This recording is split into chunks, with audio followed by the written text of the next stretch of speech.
Assalamualaikum warahmatullahi wabarakatuh. Salam sejahtera untuk kita semua. Perkenalkan, saya Richard Perdana, mahasiswa program studi PJJ Hukum dari Universitas Cyber Muhammadiyah. Pada kesempatan ini saya akan menyampaikan presentasi berjudul Penegakan Hukum di Indonesia antara aturan hukum dan realitas sosial. Kenapa topik ini saya pilih? Karena penegakan hukum itu sangat dekat dengan kehidupan kita sehari-hari di masyarakat. Hampir setiap hari kita selalu mendengar dan mengalami langsung persoalan hukum itu sendiri. Nah, penegakan hukum ini sering terjadi, sangat sering di sekitar kita dan selalu menjadi sorotan publik. Ya, kenapa itu? Karena menyangkut rasa keadilan yang kita miliki. Nah, karena itu topik ini saya sangat relevan untuk kita bahas dalam konteks akademis. Selanjutnya adalah bagaimana kita memahami dahulu apa yang dimaksud dengan penegakan hukum secara umum. Penegakan hukum dapat diartikan sebagai sebuah proses untuk menjalankan dan mewujudkan aturan hukum yang berlaku dalam masyarakat. Penegakan hukum juga bertujuan menciptakan keadilan, keamanan, dan apa ya, ketertiban. Selain itu juga penegakan hukum juga harus bertujuan memberikan perlindungan hukum bagi warga negaranya. Jadi tidak boleh tebang pilih. Dan hukum juga tidak hanya berfungsi sebagai mengatur perilaku, tapi juga melindungi hak masyarakat. Proses penegakan hukum melibatkan berbagai pihak dan lembaga. Sangat penting dalam proses ini, eh, aparat penegak hukum harus berjalan sesuai dengan fungsinya. Tidak boleh aparat itu, condong kepada orang-orang yang punya integritas tertentu, otoritas tertentu, atau punya kekuasaan tertentu. Tanpa ada penegakan hukum yang baik, hukum ya tidak akan memiliki kekuatan yang nyata dalam kehidupan sosial. Tuh. Nah, selanjutnya kita perlu memahami bagaimana konsep tersebut bisa diterapkan dalam konteks Indonesia sebagai negara hukum. Indonesia secara tegas menyatakan dirinya sebagai negara hukum. Pernyataan ini tercantum dalam Undang-Undang Dasar Republik Indonesia tahun 1945. Negara hukum berarti menjadi negara yang dasar penyelenggaraannya berdasarkan hukum. Setiap tindakan pemerintah harus berlandaskan hukum, warga negara juga wajib mematuhi hukum. Prinsip negara hukum bertujuan menjamin keadilan dan kepastian hukum itu sendiri. Namun dalam praktiknya, penerapan prinsip ini masih menghadapi berbagai tantangan. Ya, meskipun Indonesia telah menetapkan dirinya sebagai negara hukum, tapi pada kenyataannya masih terdapat berbagai persoalan dalam pelaksanaannya. Nah, itu yang perlu kita kaji lebih lanjut.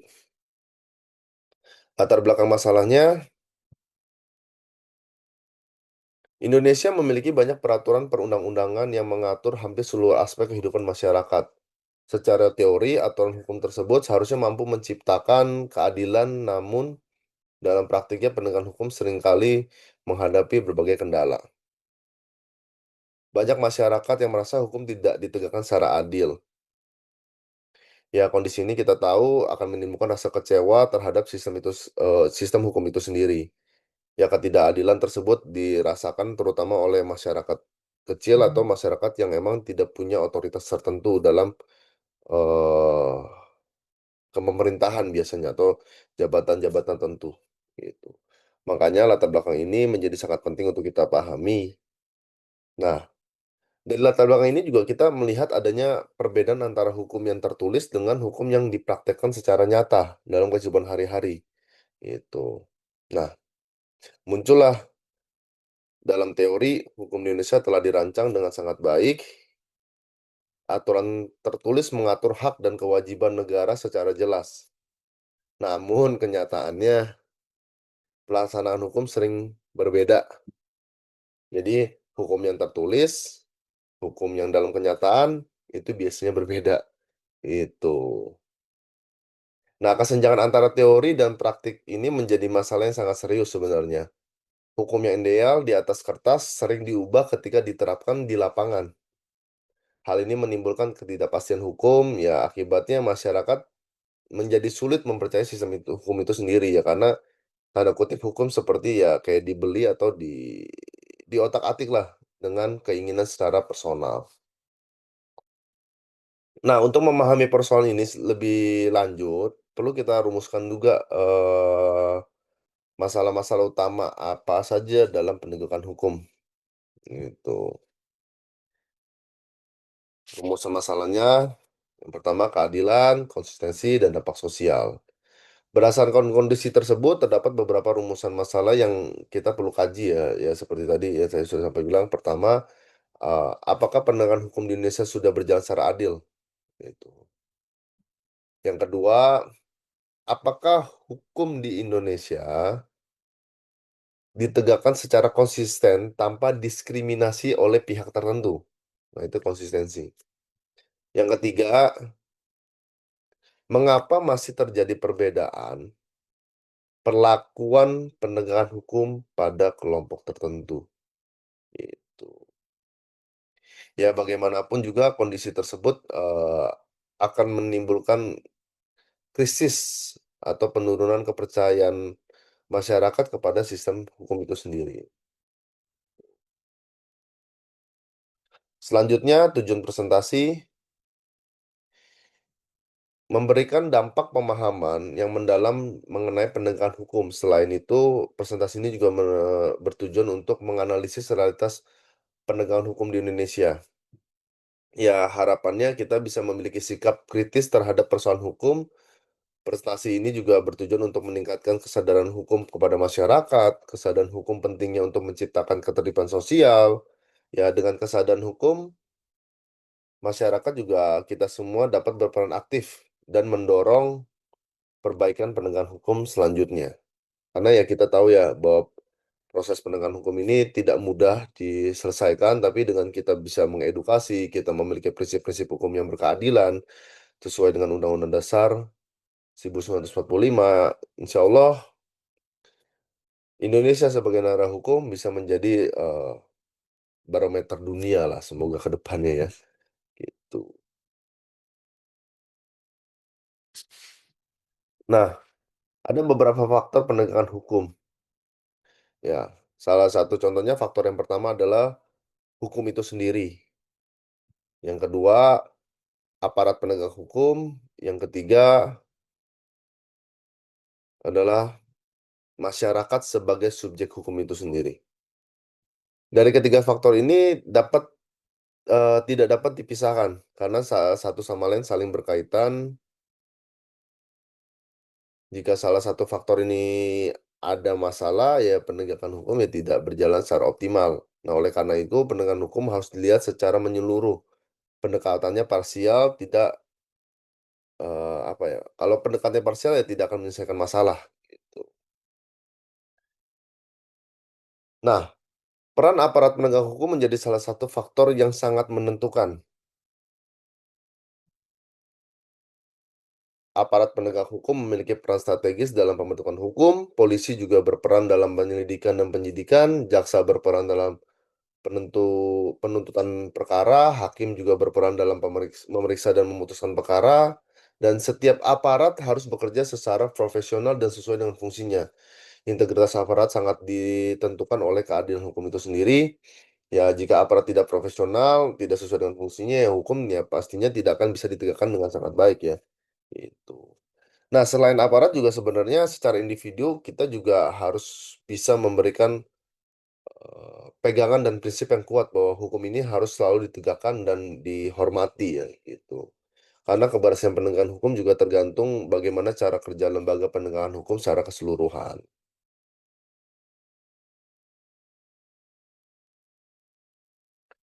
Nah, selanjutnya, lembaga penegakan hukum. Penegakan hukum dilakukan oleh berbagai macam lembaga negara seperti kepolisian, kejaksaan, pengadilan, ya setiap masing-masing memiliki perannya sendiri-sendiri. Itu lembaga ini harus bekerja secara koordinasi, jadi ya saling berkaitan satu sama lain. Ya kerjasama antar lembaga sangat penting. Tanpa koordinasi yang baik, ya proses hukum ini akan menjadi terhambat. Setiap lembaga memiliki tanggung jawab yang besar. Sinergi antar lembaga juga menentukan keberhasilan penegakan hukum. Namun, meskipun lembaga penegak hukum telah dibentuk, realitas penegakan hukum juga di lapangan masih sering menjadi persoalan ya, gitu. Selanjutnya realitas penegakan hukum. Nah, kita tahu sendiri ya, di Indonesia realitas penegakan hukum itu sering banget digambarkan oleh istilah tajam ke bawah, tumpul ke atas. Ya, istilah ini menunjukkan bahwa adanya ketimpangan antara pelakuan hukum. Ya, kita tahu bahwa banyak, beberapa persoalan di Indonesia yang mungkin yang beberapa yang viral juga. Hukum ini condong kepada orang-orang yang punya kekuasaan, punya jabatan tertentu, atau punya kekuatan ekonomi. Sehingga ya mungkin masyarakat kecil, ya akan mengalami dampaknya ya, karena mereka tidak memiliki kekuatan tersebut, gitu. Nah, sebenarnya dalam kondisi ini juga akan muncul rasa ketidakadilan, dan ya sedikit banyak nanti akan mempengaruhi krisis kepercayaan masyarakat tentang sistem hukum yang ada di Indonesia, ya gitu. Jadi kepercayaan akan terus menurun kalau sistem ini, atau orang-orangnya secara oknum itu masih melakukan pelanggaran-pelanggaran hukum lah, gitu. Dari ketimpangan tersebut ya juga kita bisa lihat secara lebih nyata ya melalui contoh kasus-kasus dalam kehidupan sehari-hari. Misalnya contoh, ya ini teman-teman bisa lihat sendiri ya contoh kehidupan dalam sehari-hari, ada tilang, ada korupsi, ya secara tidak langsung, mmm, pelanggaran lalu lintas sering banget terjadi dalam kita beraktivitas. Kita mau berangkat kantor, kita mau berangkat kerja, kita mau berangkat, ketemu teman, sekolah, dan sebagainya, kita pergi. Tapi ketika dia mengalami proses tilang, tapi apa yang terjadi? Baik masyarakat itu sendiri, aparat penegak hukumnya itu sendiri yang melakukan negosiasi yang setidaknya mengakali proses hukum yang harusnya berfungsi sesuai dengan semestinya, yaitu artinya hukum tidak berjalan dengan seharusnya atau tidak secara profesional itu muncul gitu. Ya sementara itu juga sama kayak kasus korupsi udah sering terjadi sangat lama dan proses hukumnya selalu berlarut-larut, yaitu menimbulkan kecurigaan bagi kita sebagai masyarakat yang melihat atau menyaksikan proses hukumnya itu sendiri, kok nggak ada penindakan tegas yang seperti apa dan sebagainya, terus berlarut-larut. Bahkan ada beberapa cuplikan-cuplikan di video dan sosial media bahwa orang-orang yang memiliki kekuasaan ketika ditangkap, dia masih menikmati sebuah proses yang sangat nyaman. Beda dengan orang-orang yang masuk penjara, tanda kutip, tidak punya kekuatan tertentu. Nah, dari sini kan kita bisa ngelihat ya perbedaan perilaku tersebut, apa ya, tidak terjadi itu juga, tidak apa ya, perbedaan perlakuan tersebut ya tidak akan terjadi tanpa ada sebab ya. Ya karena mungkin ada berbagai faktor yang menghambat penegakan itu bisa berjalan sesuai dengan mestinya. Ya mungkin dari tadi udah sampaikan ya kayak dari, eee, sistem hukumnya sendiri, apakah itu sudah adil, bisa diterapkan untuk semua aparatnya dan, subjek hukumnya sebagai masyarakat. Nah, selanjutnya kita akan bahas, beberapa faktor penghambat penegakan hukum apa aja sih, gitu. Ini yang biasa muncul, ada 3 mentalitas, intervensi, dan pengawasan. Penegakan hukum menghadapi berbagai hambatan, ya misalnya kayak mentalitas aparat penegak hukum menjadi salah satu hambatan utama. Selain itu, intervensi dari kekuasaan sering mempengaruhi proses hukum itu sendiri ya. Jadi kalau misalnya ya mungkin kayak ketilang ya, "Oh saya pamannya ini, saya saudaranya ini," ya itu ada intervensi dari orang yang memiliki kekuasaan sehingga ya proses hukum itu jadi, tidak berjalan dengan semestinya ya, mental dari aparat juga tidak tegas gitu.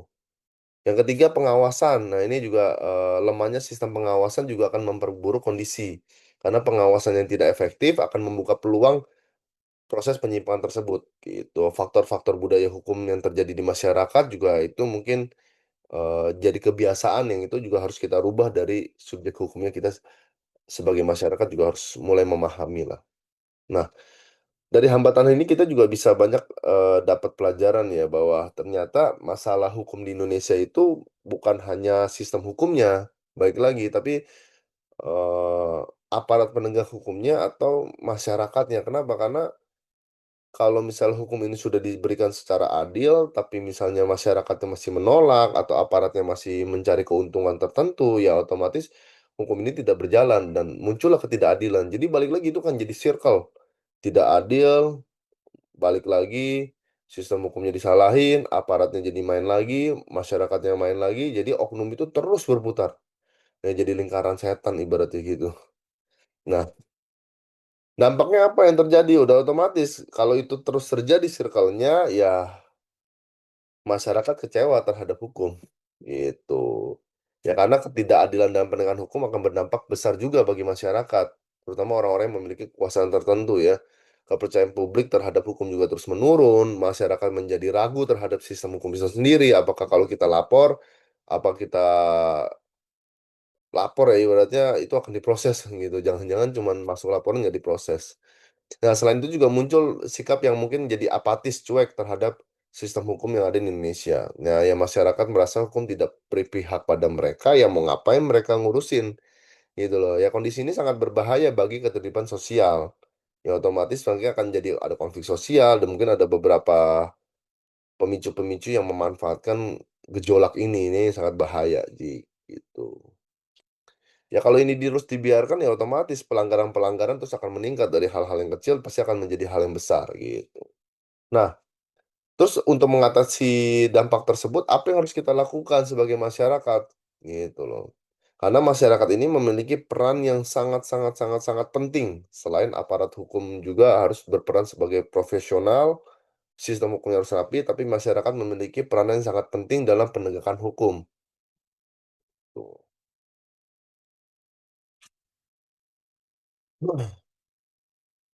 Peran masyarakat.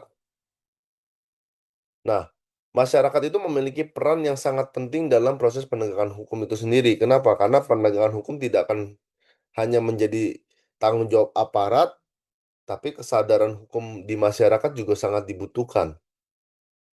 Masyarakat yang sadar akan hukum, ya tentunya akan patuh terhadap aturan yang berlaku. Ya, selain itu, masyarakat dapat melakukan kontrol sosial, partisipasi masyarakat, dapat mencegah penyimpangan. Dengan demikian juga penegakan hukum dapat berjalan dengan sangat efektif. Ya, jadi baik lagi ya, peran masyarakat itu sangat penting bahwa satu, masyarakat harus sadar bahwa hukum itu harus dipatuhi, harus diikuti sehingga bisa menjadikan ketertiban sosial dan keadilan bagi sesama. Yang kedua ya dari masyarakat ini mau berpartisipasi untuk membantu.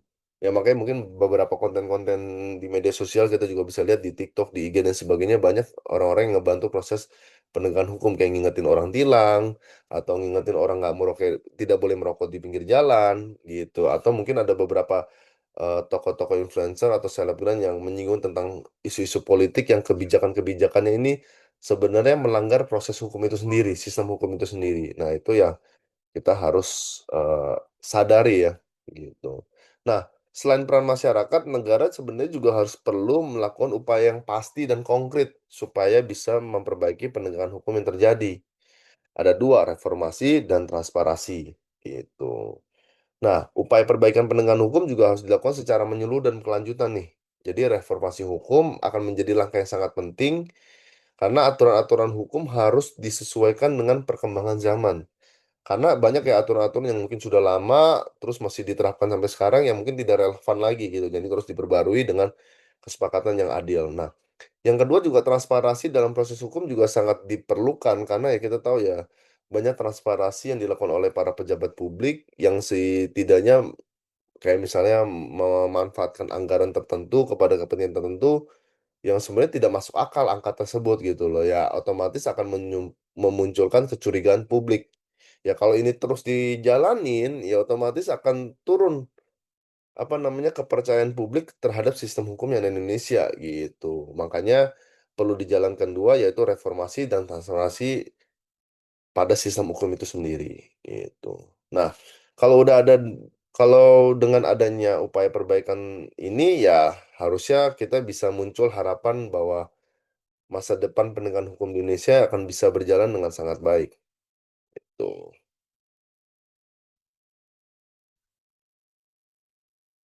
Sebenarnya masyarakat tuh memiliki harapan besar terhadap penegakan hukum. Harusnya seperti itu ya, karena hukum diharapkan mampu memberikan keadilan secara nyata menyeluruh buat semuanya dan juga hukum juga harus memberikan kepastian hukum bahwa tidak tebang pilih. Dan kepastian hukum ini penting bagi kehidupan sosial dan ekonomi. Dengan segala kepastian hukum, masyarakat juga merasa aman, tenang, dan merasa ya hidup ini bisa terus berjalan dengan semestinya gitu. Harapan ini juga harus diwujudkan oleh negara, masyarakat, dan aparat hukum. Semuanya harus terlibat dalam aktivitas sistem hukum ini terjadi, gitu. Nah,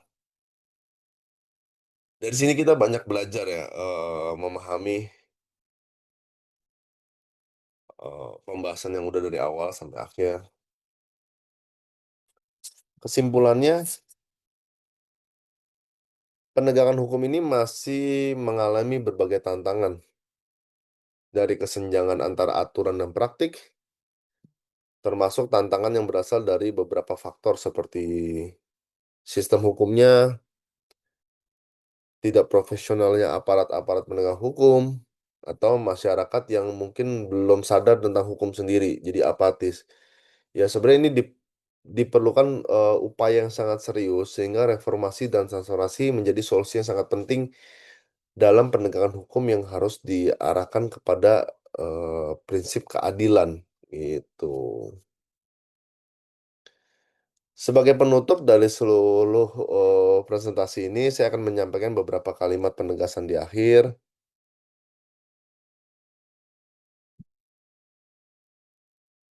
Penegakan hukum merupakan tanggung jawab bersama antar negara dan aparat penegak hukum dan masyarakat.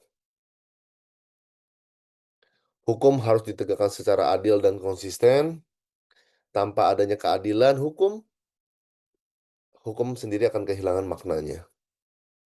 Oleh karena itu, perbaikan penegakan hukum harus terus dilakukan, terus diawasi, terus diperbaiki.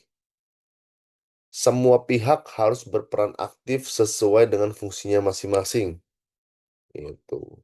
Sistem hukum harus adil, aparat hukum harus profesional, masyarakat harus berperan aktif, pejabat publik harus memberikan integritasnya dalam menjadi contoh publik juga, gitu loh.